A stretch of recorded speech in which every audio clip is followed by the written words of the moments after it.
Okay, everybody, welcome to our Amazon presentation today. My name is Trevor, and I'm going to be your host and presenter. Glad you guys are here. We are going to talk a little bit about private label products today.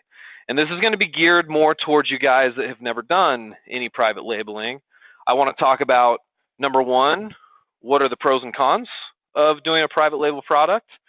And then number two, where do you start your work to narrow down an item and find something to actually potentially private label, right? Because most of you guys are like, yeah, well, I want to private label a product, but I have no idea where to start. I don't even know what kind of products would be ideal for it. Well, hopefully we can answer that question in our training today. So first of all, let's just talk about what is private label. Okay, so private label is where you basically take a product, put your own brand on it, right? And get it into Amazon and start selling it. It is your own unique ASIN, right? Nobody else is selling it. Now, there could be other people selling the product for sure, but nobody's selling your specific kind that's got your colors and your brand on it, right? So, for example, there's probably 1,000 different little water bottle, like portable water bottles that you would take out on like a hike on Amazon. So if you went to Amazon and typed in water bottle, you would get a whole bunch that would come up, right? Well, you could essentially say, hey, that looks like a market I want to be in. I'm going to find a supplier in China, get one created, maybe get some custom design work done on it, or maybe add some cool features on it and put my label on it, and that's going to be my product, and I'm going to sell it amongst all the other water bottles. That is private label, okay? Now, for some of you guys that are kind of new to this whole process, you're going to be like, man, that seems like a lot of work, right? I mean, and it is. I mean, there's no doubt about it. There's a fair bit of work involved to do private label. So if you want to talk about the first major con of doing a private label product, it's that it takes more time than virtually all the other Amazon strategies that we teach. So, I mean, we just want to be realistic, right? If we're in a bind and we're like, hey, we need to be making money right away, we need to see some revenue come into this business quickly because we've got debt to pay off, or we need to be making money quickly, private label is not the answer, right? Because it's just going to take longer. So I'm going to put here, we're going to make a pros and cons list. One, takes a long time, right? And what do I mean by a long time? I mean, I don't know. By the time you guys do the research with your coach, because you're not just going to willy-nilly pick a product. We're going to be really smart about this, and we're going to pick an item that's well thought out, well researched, we feel good about, not too much competition, meets a lot of the criteria that I'm going to bring up a little bit later. Once you do the research, that may take us, 2 weeks, sometimes 3 weeks. Then you got to find a manufacturer out of China. That'll take another week or two, right? So now we're 4 or 5 weeks in. The manufacturing may take a couple of weeks once we pull the trigger on that, and then shipping can be anywhere from 2 to 6 weeks. So you could be a couple of months into it before you actually get your product into Amazon. Once it's into Amazon, there's a little bit of marketing that's involved. So when we say time, we're saying research, the creation of the product. Well, in fact, I might even say, let's say design. The time it takes out of China to get it made, shipping, and then marketing, right? You could be anywhere from 2 to 4 months, right? In terms of, just the time frame. So I think, I'm not going to exaggerate that we can do this really, really quickly. Yes, could you do it sooner than 2 months? You probably could, but let's be realistic, maybe 2 to 4, right? So there's a bit of a time commitment. Okay, number two, It's inherent. I just think it's inherently more risky, right? And the major reason why I think it's inherently more risky than some of the other strategies is you're gonna be buying in bulk to an extent, right? There's some design cost. You're working with a new supplier out of China. Now, there's ways to mitigate that as a risk, and we'll talk about that when we get to that stage. But these are still all risks. Maybe the supplier isn't as good as we thought. There's a little bit of design cost that's a little more expense when we're doing our logo and design and our box and everything else that comes along with it. And then, we're not going to just buy 10 or 15 units. You're going to buy a fair number of them. Because you have to because of the price. If you want to get your per unit price down, a little like going to Costco, right? Costco's cheap, but you have to buy a lot. And that's the same with what we're doing with a private label item. It's going to be more expensive if you buy fewer, so we try to get you to buy in bulk. Now, what does that number look like? I don't know. I mean, it depends on what you guys are buying. So if you're wondering, well, how much money should I expect to invest in my first private label item? The answer is I really don't know. I mean, you could do it on the cheap and do a really inexpensive product. You could do something more expensive. I think most of the time we're going to tell you guys, don't try to sell anything for less than like a $20 retail price on Amazon. Because if you are selling something for less than that, with the storage fees, the shipping fees, the FBA fees, and then your product cost and shipping, like there's just not enough margin there to really make it worth your time. So I'll talk more about that here in just a second when we're evaluating products or product ideas, but suffice it to say, that's why it's a little more risky. And you're going all in on one product, right? So like if this product doesn't work, well, what are our options? Well, we're trying to liquidate our inventory. We're selling it on eBay, right? We're reducing our price, and there's always options to get out of a product, that's not working. Hopefully your research is good enough that you mitigate a lot of these risks and you can get it to work, right? But all of that's to say that inherently doing a private label product is more risky. We want all of our clients eventually to do one, but there's a reason why your coach will likely tell you, hey, let's start with some arbitrage. Let's make sure you understand product analysis really well. Let's maybe do something white label before, we're private labeling our own item, right? Okay. Another con. I promise we'll get to the pros here in just a sec. You guys are probably like, hey, this is great. You guys you're talking me out of doing this. That's not the point.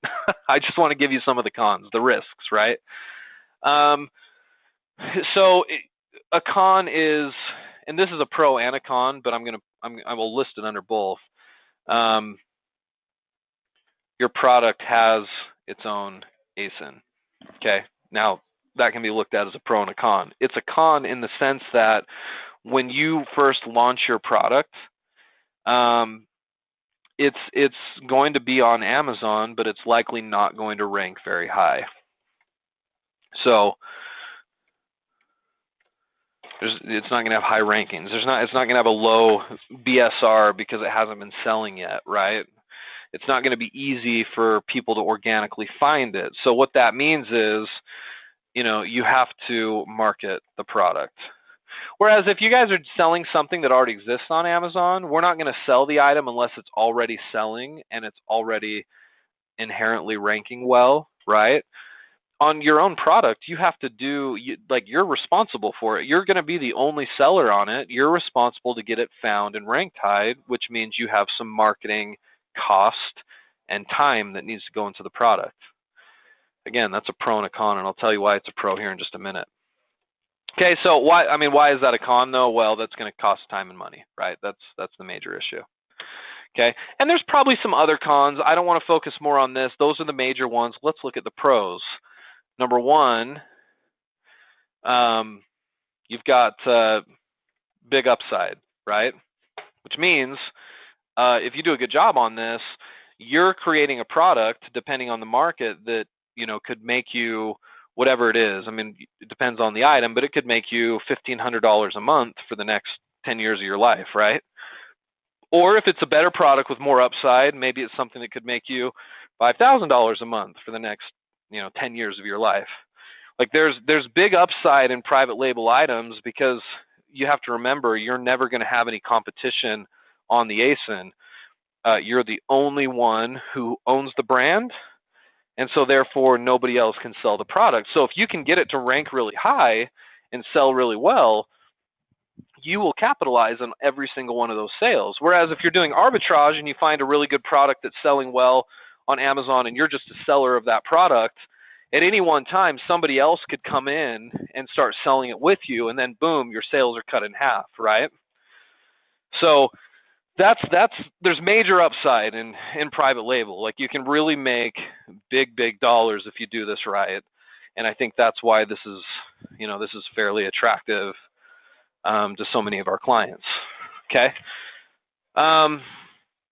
Number two, let's actually talk about it. It's your own ASIN. So that was number 3 on the cons list.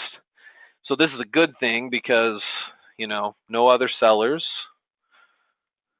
can sell it. So no competition on the listing. And you also control the marketing too. So maybe I'll add that as kind of a subscript to number 2. So you can decide how much you want to market it. A lot of times with a private label item, you'll market the item until it has a pretty solid spot on the first page of Amazon for your target keyword phrase, and then you don't necessarily need to pump dollars into the marketing anymore because it's there and it'll sit there, and as long as it's getting good reviews, you can leave it there without spending more money. So that's a huge pro, right? It's definitely a huge pro. And then I would say last but not least, and I think this is a big pro, you never run out of product, right? When you're private labeling something, you have manufacturing in China that will literally make as much product as you need them to make. And there's not a lot of other strategies on Amazon where that's true. And if you think about it, I've got some clients that do a really great job making money on arbitrage, but every once in a while, one of their really great sellers, where they've been selling it for a number of months and they've been getting it from a retailer or from a wholesaler, the wholesaler or distributor runs out of stock on it, or the retailer is discontinued and isn't going to be selling it anymore, and then all of a sudden they're out of luck, right? And then they're out there on Google they're scrambling, trying to find another resource to source the product. That's one of the biggest downsides of doing arbitrage and wholesale. But when you're private labeling, you've got a pipeline built in where you can turn that on and off as much as you need to the point where, and I'll just say number 3, you can make things very automated, right? So what you can do is you can have Amazon message you when you get to a certain amount of inventory, like maybe you're down to 80 items, and that's going to be your notification mark. So you have Amazon notify you, hey, you've only got 80 items left in stock. Then you go and you place the order with your supplier. They ship it out to Amazon, and boom, you're done, right? So your job in this becomes just a little bit of maintenance, and that's it. Most of the work is very front-end loaded, so you're going to spend a lot of time on researching and deciding and picking the product and getting the manufacturing done and marketing at the start. Once that's done, it can be really well automated. So there's kind of your pros and cons right there. Now, there's more on both lists. Sure, we could go into more detail, but those are the major ones. And I hope that helps you at least decide to yourself right now, if you're considering doing a private label item, like, hey, this is a good thing for me, and this is something I'd like to do, or no, I want to wait, I want to get in a better spot before I start it, right? Hopefully that'll help you decide. Now, I'm going to scroll down on my notes here. So let's say, for example, you do want to start. Now what? Where do I start, right? Let me just give you some general advice. Obviously, we need a product idea, don't we? Right? So that's the first thing.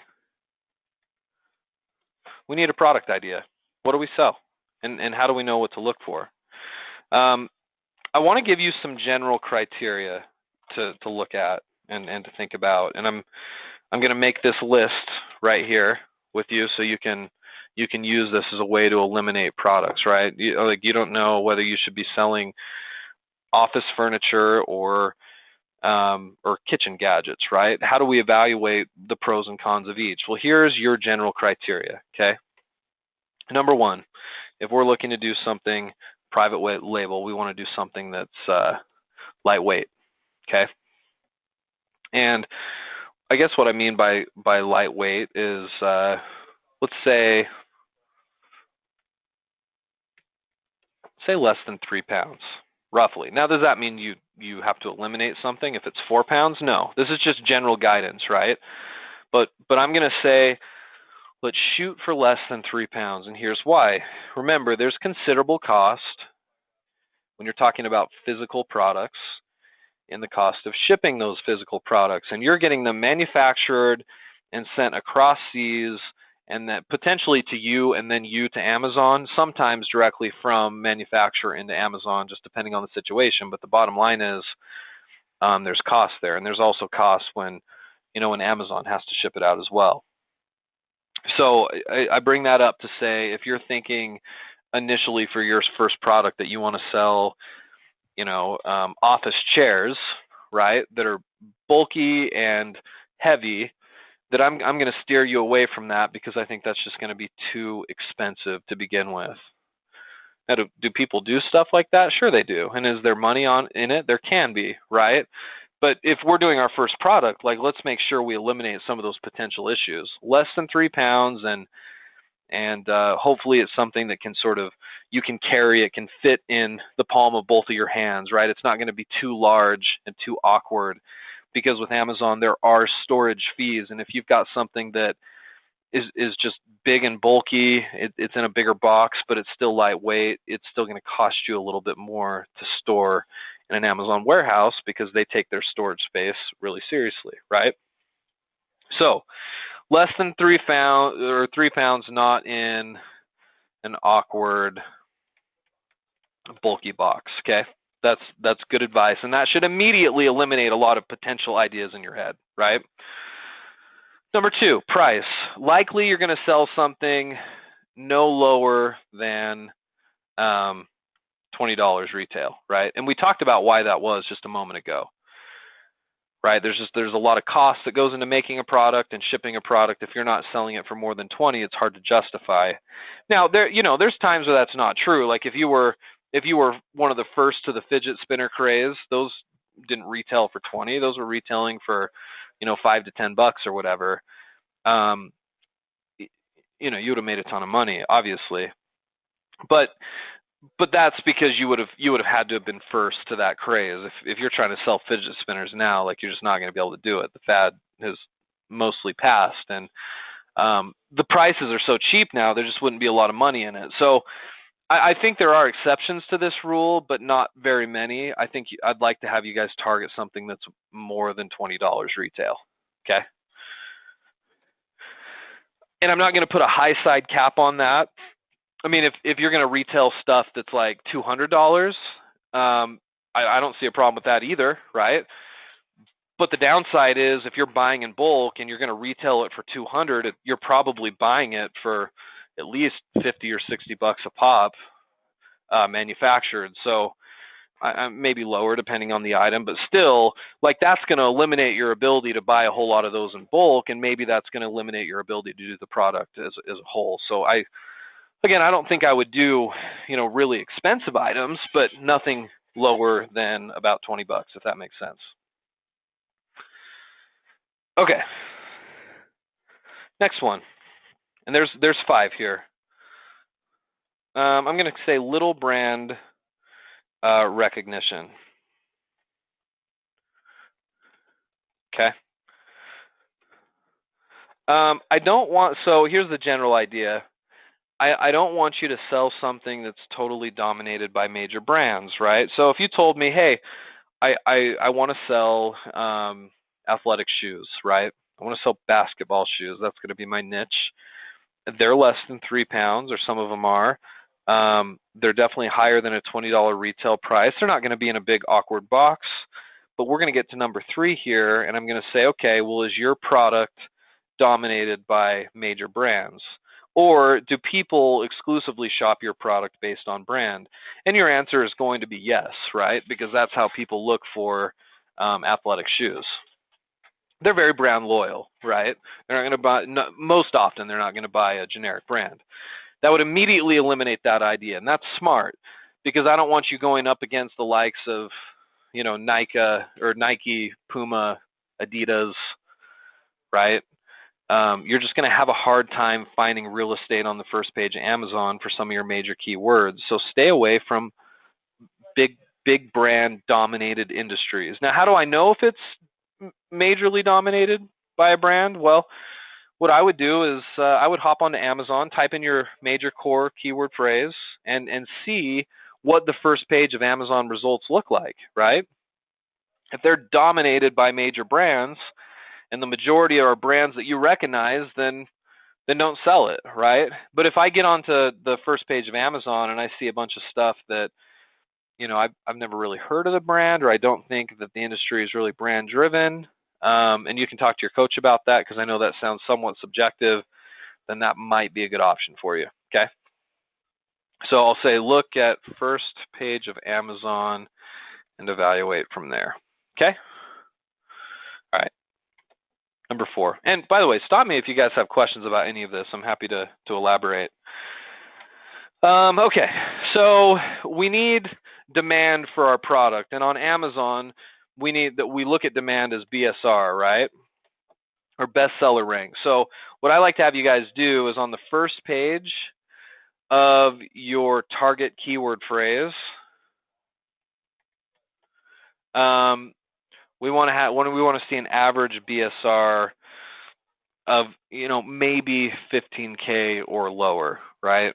Now this is a malleable number here, right? None of this is firm, but we'd like to know that there's sufficient demand in your space.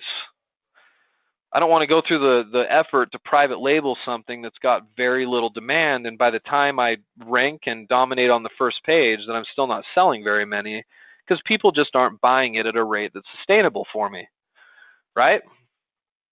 So let's pick something that's got decent, average BSR.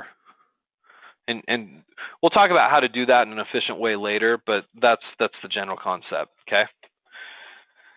And last but not least, I want to look at our competition, right?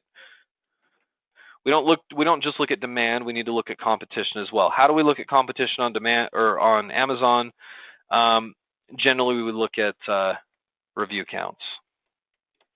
Now, I don't know if a lot of you guys realize this, but reviews are massively important on Amazon, right? And Amazon values them, and people value them, which is maybe why Amazon values them so much.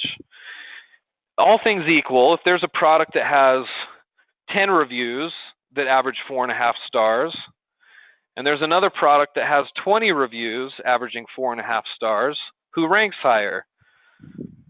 Obviously the one that has more reviews, right? Now that gets a little sticky. Like maybe the one that has 10 reviews has 4.5 stars, and the one that has 20 reviews only averages 3.5 or 4 stars. Who ranks higher? Well, that's up to Amazon's ranking algorithm. So ranking in Amazon largely depends on A, how many reviews you have, and B, how good are the reviews. And there's also a thing called conversion rate and click-through rate, and there's some other things that go into Amazon rankings. But by and large, if we're looking at a market, so let's say I'm looking at water bottles, right? And I'm thinking that's what I want to sell. Portable water bottles, not the disposable ones. I hop onto Amazon and do a search, and I look at the top 10 or 12 listings there on the first page, not the sponsored ones, but just the top 10 or 12 on the first page. In fact, maybe I'll just do this with you real quick so you see what I'm talking about. Let me I'll share my screen and we'll do a little search together. All right, let's Let's just open up a new tab. That's what we'll do here.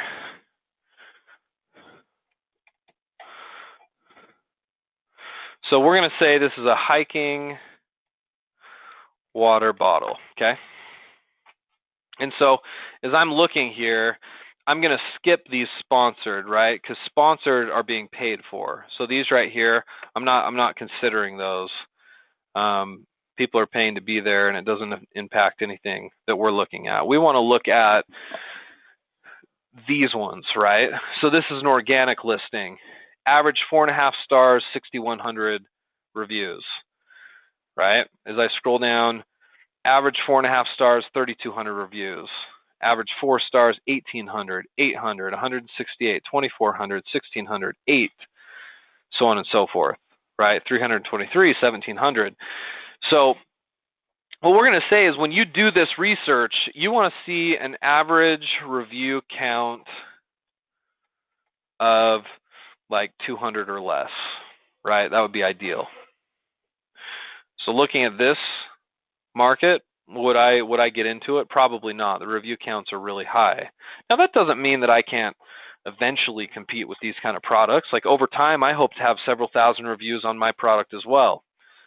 But again, if I'm looking to see any revenue from my private label strategy in any kind of a timely fashion, I'm not going to want to get into a market where there's thousands and thousands of reviews on my competitors' products, because likely I'm going to have a hard time displacing one of those people and being on the first page without a good review count myself. Now, there's always anomalies. Like even as we look through these, we saw one that had 80 some odd reviews.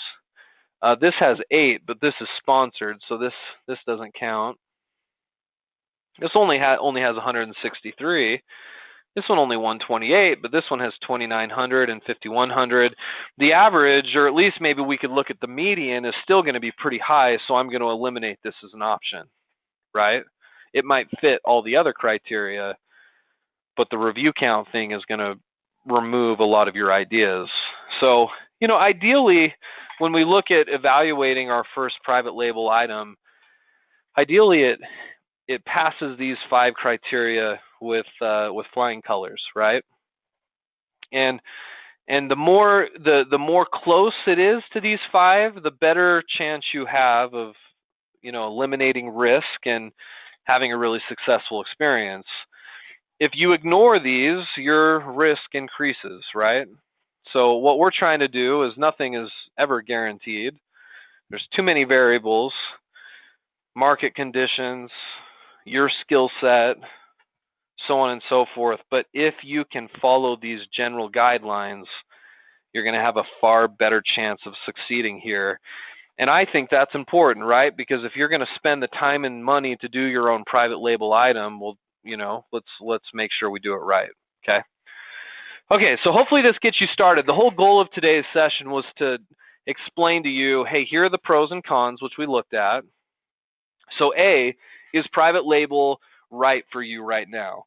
And if you can say, after looking at our list of pros and cons, if you can say with a resounding yes that it is something I want to do, well then, here's how you start. This is the criteria. You need to brainstorm, come up with product ideas that fit this bill. And we'll do some other trainings on how to brainstorm and some ideas because you may be sitting there like, I don't even know where to start coming up with ideas that fit this. Well, that's another discussion for another time, but I hope this helps today. I'm going to leave it open for questions if any of you guys want me to clarify anything. So we'll leave it open here for just a second, and then if not, we will go ahead and finish up. I'll put myself on pause for a sec and give you a chance to write any questions you have, and then we'll go from there.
Okay, well, I think we'll finish up then, guys. We will see you next time at our next Amazon training. Hopefully this was helpful to you today. We'll see you again.